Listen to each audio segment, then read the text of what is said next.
They came from above and attacked from below on this day in horror movie history. It was boy versus aliens, and daddy, they're not trying to phone home.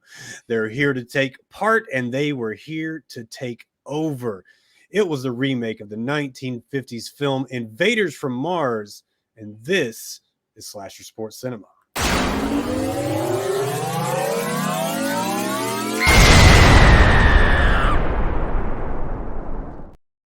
Steve, welcome to the show, man. Listen, it's great at the time I wouldn't want anybody else here, man.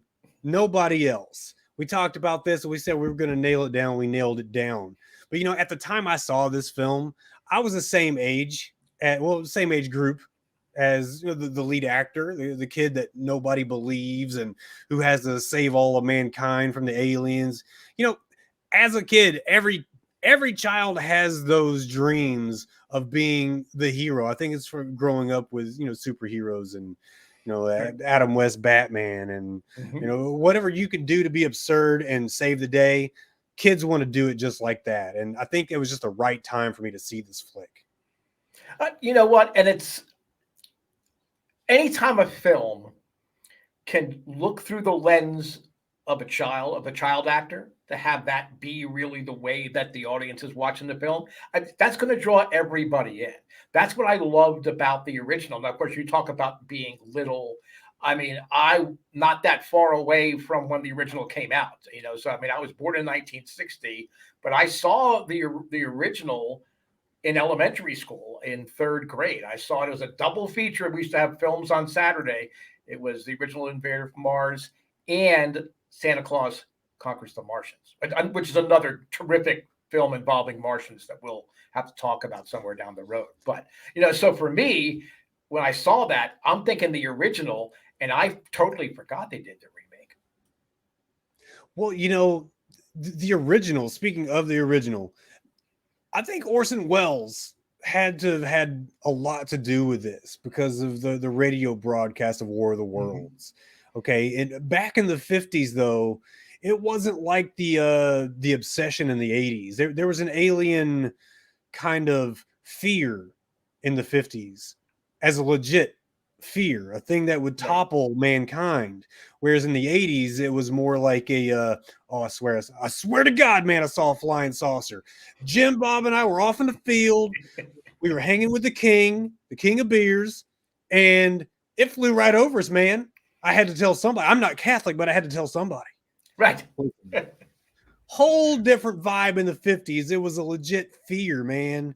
And it's ironic that during the 50s and during the 80s, when the alien craze were at its heights, the remake or this film dropped in both those generations. But as you said, this is a remake of a 1950 sci-fi flick. Aliens are taking over the minds of the townsfolk, the school faculty, most importantly, the parents of the lead actor. Mm-hmm. And he's only got the school nurse and the U.S. military on his side. So who knows, right? Right. And it took like really horrific circumstances for both the school nurse to believe him and then, the general and the military. I mean, something horrific had to happen for them to believe this kid. And all along, I don't want to give away it too early, but really, I mean, this kid was, like you said, he was the hero. He was the only one that recognized what was going on, despite obvious signs to all these other people. So, yeah, I mean, it's great. And then you think about the political times, too. You had the Red Scare, McCarthyism, that was pretty much at its apex when this movie was filmed and dropped originally, the original one. And then you had the Reagan era when this film came out. So you still had a lot of, I mean, sometimes maybe the aliens were almost sort of a coy allegory, maybe. Yeah. Thank you. See, I'm older, so I drift off. So you have to make sure I don't snooze off here in the middle of this. But I mean, it was an allegory for the Cold War in many, many ways. I mean, basically when Reagan was president, the Cold War heated up pretty much, and then back in the 50s, Lord knows, you were afraid of aliens. You were afraid of whether your neighbor was a communist or not. You were afraid of a host of things. So I think that's what helps movies like this. I think that's another filter that I think both the original and the remake kind of used what the current atmosphere was politically and even just social awareness to kind of draw you into the film. Yeah, aliens are always used as the unnamed enemy, in allegory for certain. Because just think, how many people that who just so deeply fear communism can actually define it, right? So few, so few. It's just like that. It's just that thing, the boogeyman under the bed or in the closet, wherever your respective boogeyman likes to reside. But this universe was brought to us by the great Tobe Hooper. Okay, and Tobe Hooper, if you're a horror fan, you don't need to be told who Tobe Hooper is. That he directed the original Texas Chainsaw Massacre, Poltergeist. Okay, and he was originally offered the script for Spielberg's E.T. The actual didn't know that. Turned it down. Steve turned it down. But then Spielberg he suggested that Hooper would direct Poltergeist, which he did a fantastic job. Classic film, Step Into the Light, Carol Ann, they're here. But it's a project he'd written himself and planned on directing. Spielberg did. But of course, Hooper took the job. Spielberg himself directed E.T. So I guess they both got a shot at their own alien films. Though, wouldn't it have been great? I mean, if you had the Hooper kind of twist to it, when E.T. goes with this thing and touches the heart, he could have maybe ripped the heart out of the kid's chest, added a whole other dimension to the extraterrestrial, but we'll never know. We'll have to live with what happened. Mind. Yeah, you are reading my mind, Steve, because it's almost like a thought that I had about this film, but I'll get into that in a little bit. This film was written by Dan O'Bannon, who wrote Alien, Dan Jacoby, who wrote Arachnophobia, John Carpenter's Vampires, and of course, Richard Blake. The screenplay for this one was done by him. He's the original writer of the original Invaders from Mars. But then you've got special effects master Stan Winston, okay, who was splitting time between Invaders from Mars and Aliens during the filming. But of course, he's the man behind special effects of the Terminator films. Right, Terminator. At least the first 2 or 3. Yeah, at least the first 3, right? Yeah, right. And then Predator, I think he was involved. Jurassic Park. Alien, Batman Returns, which was visually unforgettable. A little bit different than the original. Both very dark Tim Burton films, obviously. But the vibe and the aesthetics, the cinematography was a little bit different on Returns. And you saw a lot more pageantry and regalia in the second. Of course, there was the Penguins people kind of running the town, and excellent work. Okay, first of all, from Winston, R.I.P. Winston, by the way. But this is what you might call an all-star team, Steve. And what amazed me is that I was doing the research a little bit on the remake because I was more familiar with the original. This film was nominated for a bunch of Razzies, and Winston specifically was called out for saying, "Oh, the alien, design was just so over the top." Wait, well, that's the point. That was the point of the movie, is you want to go over the top. And then when you think about him working on things like Jurassic Park and everything, you can see that in the aliens in this film. It's sort of like, Star Wars meets Jurassic Park in the way they designed, some of the Martian invaders there. So it's I think some people just overthink movies like this too much, and to a degree, I think I'm guilty of that. When we talk about, maybe I overthought it too much because I loved the original so much because it was so campy, but for its time, it was so cutting edge. So, but yeah, it's the all-star game. Yeah, basically in this film. Yeah, I had to sneak in a sports analogy here. Okay, yes. I did that for you, Steve. I appreciate it. Well, this film stars Karen Black. Okay, she's had roles in over 200 films, man, but she got her start in a film called "You're a Big Boy Now," which is ironically something I've always wanted to hear her whisper in my ear. And she's known for Rob Zombie's House of a Thousand Corpses. That might be her most recent significant role. But as you might guess, Steve, Karen is not the only, not only the female lead from Invaders from Mars, but to me, she gets the Hammer Award. And before you correct me, I'm going to go ahead and pitch to you. Who is the Hammer Award recipient of this episode of Slasher Sports Cinema, Steve? Well, we talked off mic before we started about both our appreciation for the original Saturday Night Live. So it's Lorraine Newman. Oh, yeah, she's an underrated beauty. She plays the mom of David, the hero of the film here. Plus, once she becomes under the Martian control, the alien control, she has that look that she wants to punish you, and that somehow drew me even more into the film. I like punishment. I'm a glutton for it. But from Lorraine Newman, whatever it takes, whatever's going to make you happy, sweetheart. Again, you just punish me. I don't care. But I mean, here, take my heart. I'm not using it. Right. For me, she was absolutely the Hammer, and whenever she was on, that's what I focused on. I love that pick. The reason I went with Karen Black, she's got this unique face, man. Yes. Beautiful lady, but not the fragile flower, not the picture of a delicate lady, but a tough look about her. I can't really put my finger on it. But I thought in this film she was uncontested until you made your pick, and now I'm not so sure. I mean, we can have co-hammers, I like the thought of a co-hammer. The Hammer and an anvil. White and Harvey Martin. Yeah, right. Yeah, absolutely. Yeah. So, yeah, I mean, and people see Karen Black as, oh, yeah, that's right. I remember her now. I remember her in this movie, but it's not a name that necessarily rolls off your tongue initially when you're talking about, actresses, especially from the 80s and 90s. It doesn't really roll off the tongue. Especially the starlets. Yeah, I mean, I forgot she was in the Rob Zombie film, which was.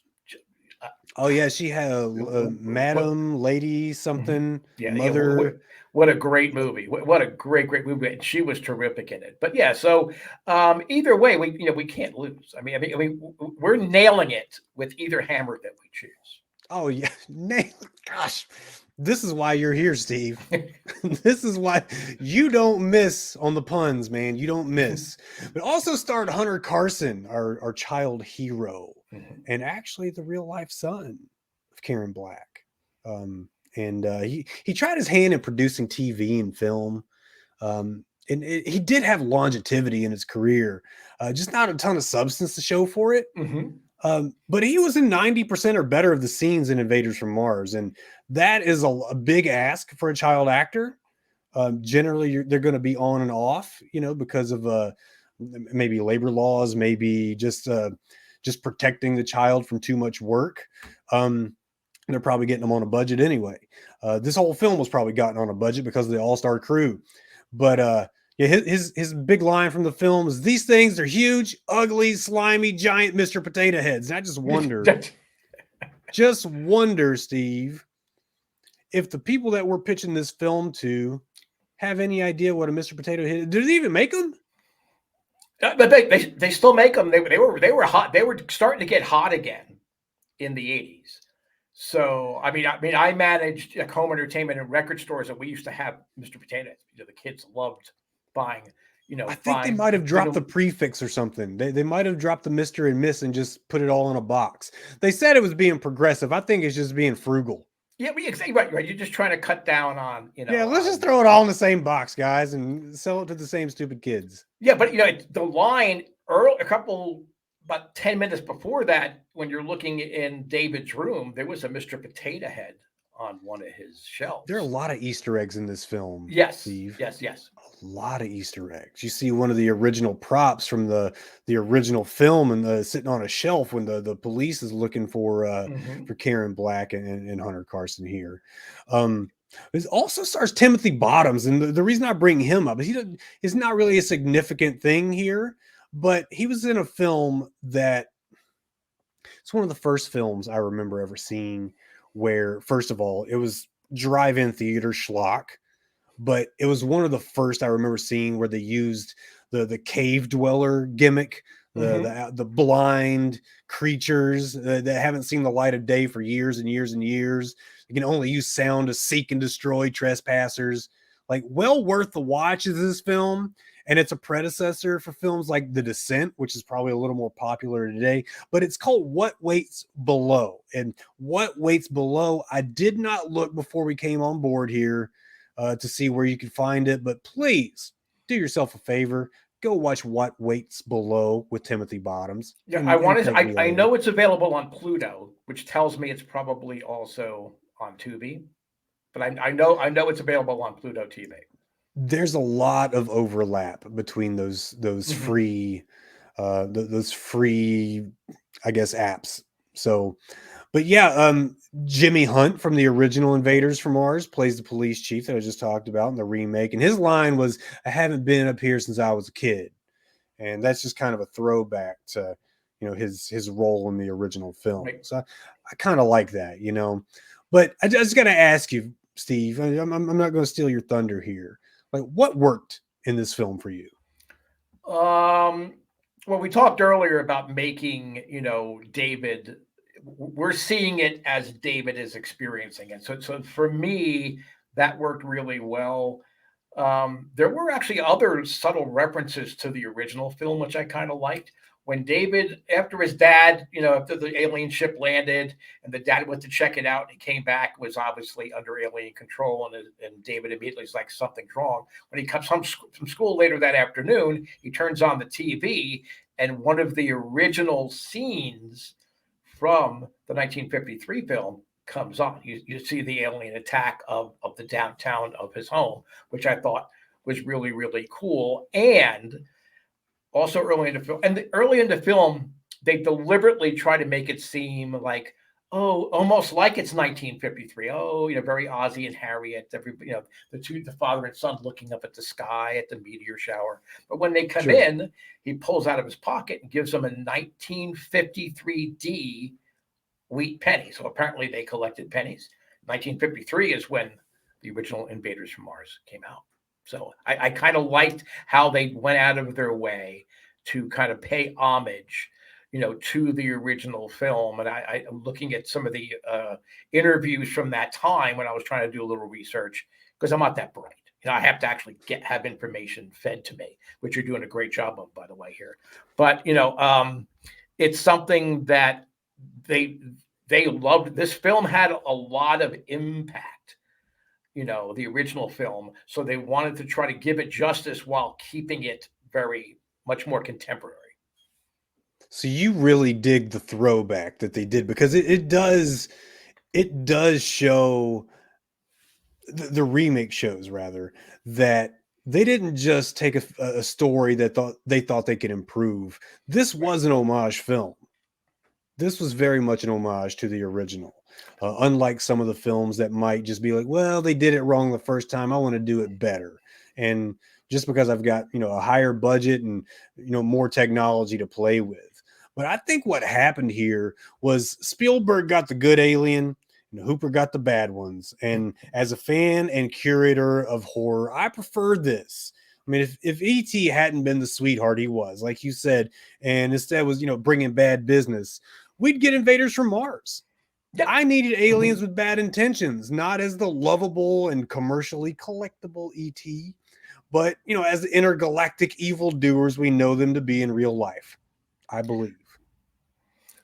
Absolutely, absolutely. And it's something that, but the original was actually released again, and I want to say in either 78 or 79, because I remember going to Pittsburgh Filmmakers to watch it, and it was actually available in limited run theaters as well. I don't quite know why they decided to buy a lot of these old 50s era space, alien kind of movies, but they came out kind of in bunches over the summer of 78. I remember seeing it, and I'm like, oh, it gave me the flashback to being a kid again.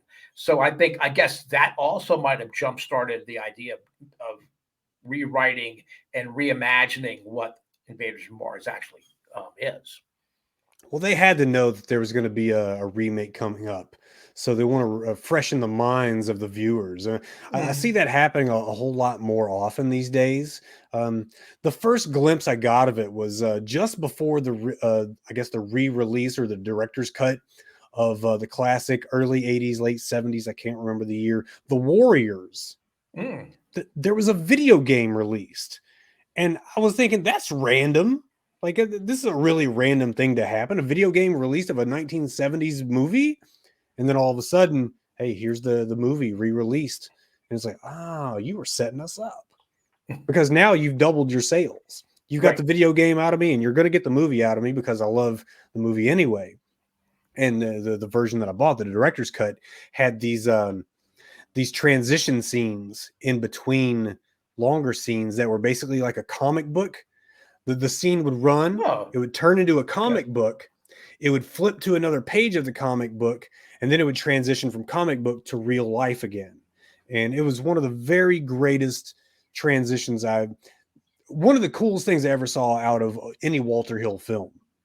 But Canon Pictures might be the reason that this film didn't go anywhere. Like, they were really frugal with the budget, probably from the all-star crew with the no-star cast. But they were just unwilling to pay very much for the things that were needed to make what the vision called for. I mean, you get, the crew that you have, and you give them pennies to work with. In the end, we get a kind of a lackluster visual film. And honestly, alien films need the budget. Yes. It's not the old War of the Worlds. This is, the 80s where things are just flashy, right? The 80s were not really portrayed in this film other than the bad haircuts and the bad style. What say you? Well, I agree. And actually, it's one of the things that I felt didn't work is that in essence, even though they tried to make it contemporary, I think it was just too obvious. I mean, obviously, like the teacher that was always after David, and David went and got help, from the school nurse or whatever. That's your typical 80s, rom-com thing. Oh, there's this teacher that has it out for whoever it is, Ferris Bueller or whoever, the Breakfast Club, whatever it is. That was very much in there. And the soundtrack was very 80s. The original soundtrack, looking back at it now from what we've seen, how music has evolved over 50 years or whatever it would be, very dreamlike. And the original was kind of conceptualized so that you were left with the idea, is David just really dreaming this? I mean, you're kind of left, is it a dream? Is it a nightmare? Is it maybe not, what it seems? And it's very ethereal. And it was probably the first movie that I can recall that used like an atonal choral kind of aspect to it. Something like you would see in The Exorcist later, 20 years later. You had that, the choral vocal, almost exotica kind of vocals that drew you into what was happening, kind of building up slowly or whatever. So this soundtrack, I thought it was really forced. I think it played up the whole military scheme we were talking, where I think there's a Cold War underlying theme with this movie, both the original and then. So of course, whenever the Marines came to try to save the day, even though David Sloat turned out being the hero, when they tried to come out and save the day, you kind of had that music that you figured. And when they tried to get, I don't want to say spooky, but when they tried to do something different with the synthesizers and all, I kept waiting for Axel F to come breaking out in the middle of the film, because it was that kind of music in some of the background, setting up different things. And I'm like, the soundtrack, and maybe because I love the original soundtrack so much, it's what I remember most, from the original film, seeing it for the first time as a 9-year-old. Sure. It's what I remember most. I thought that the soundtrack really let it down. And I thought that in essence, the film seems more dated now because they tried to be so 80s and they really didn't think about how this movie may age. Okay. They're not going to stop watching it, after Rick Astley retires. I mean, they're actually going to, keep watching this movie ideally for decades and decades. And I think that how they went about it just kind of cheapened it and kind of dated it a little bit too much. I love that analysis on the soundtrack, Steve. That's getting clipped. But viewers can catch this monstrosity on Tubi TV. That's where I watched it. Anywhere else where it can be seen, Steve? I watched it on Pluto TV today. So you watched it on Pluto. There you go. Pluto TV and Tubi TV. So before we slide into the gag reel, Steve, tell the public where they can find you and your work. Well, of course, we're part of the Slasher Sports family. I have a new podcast out on the OK Baseball podcast called Central Intelligence about the NL Central. I'm sporting my Slasher U. We try to cover sports, myself and Christian Rao. I'm out there. I mean, if there's a Slasher project, I mean, I'm at least commenting if I'm not actually involved in it. We're becoming a very close-knit family, not just, a media production experiment or whatever the heck it is that we are. So that's where you can find me. You find me most often. I mean, you can find me on Twitter at Feckless Baseball. Yes, I am feckless. Yes, I'm obsessed with baseball. That has had a serious impact on my life not being better now that I'm 62, but it beats the alternative. It beats the hell out of the alternative. Steve, did I ever tell you the one about the alien swinger couple? No. That should have been in this film, but no. So tell me. There should have been an alien swinger couple, but one night a couple was sitting on the couch, a couple of humans sitting on the couch, and they heard a terrible noise outside. Okay, they ran outside to see what it was, and when they got there, they were shocked to see that an alien spaceship had landed in their backyard. The alien said, "Don't worry, we come in peace. We just want to talk." So the couple and the aliens sit down. After a while, they start to get tired and decide to go to bed. The alien couple said, "Look, we've never had sex with a human, and we know you've never had sex with an alien. So how about we switch places for the night?" Human couple agreed, being curious as we are. So the human woman, the male alien, started messing around in a bedroom. When the alien man pulled out his probe, the woman complained that it was too small. So he said, "That's no problem. Look." So he hit himself on the forehead and it grew 1 inch. She said, "Whoa, that's amazing." So yeah. So just keep doing that until it's the size you want. Well, after a while, she got it where she wanted it, complained that it was too small around. He said, "Well, watch this." And he pulled his ears. Then it got bigger around. He said, "Just keep doing that until it's the size you want." And after that, they went after it. Next morning, the aliens left. The human couple, they're sitting there over coffee, and the guy asked, "Well, how was it?" The wife says, "The best thing that's ever happened to me. What about you?" He said, "Well, I hated it." The wife says, "Why?" The husband says, "Well, the bitch kept hitting me and pulling my ears." So that is going to do it for this episode of Slasher Sports Cinema for the outstanding Steve Feck. I am Billy Graves, and we both wish that you may all drink the blood of your enemies from the skulls of their children.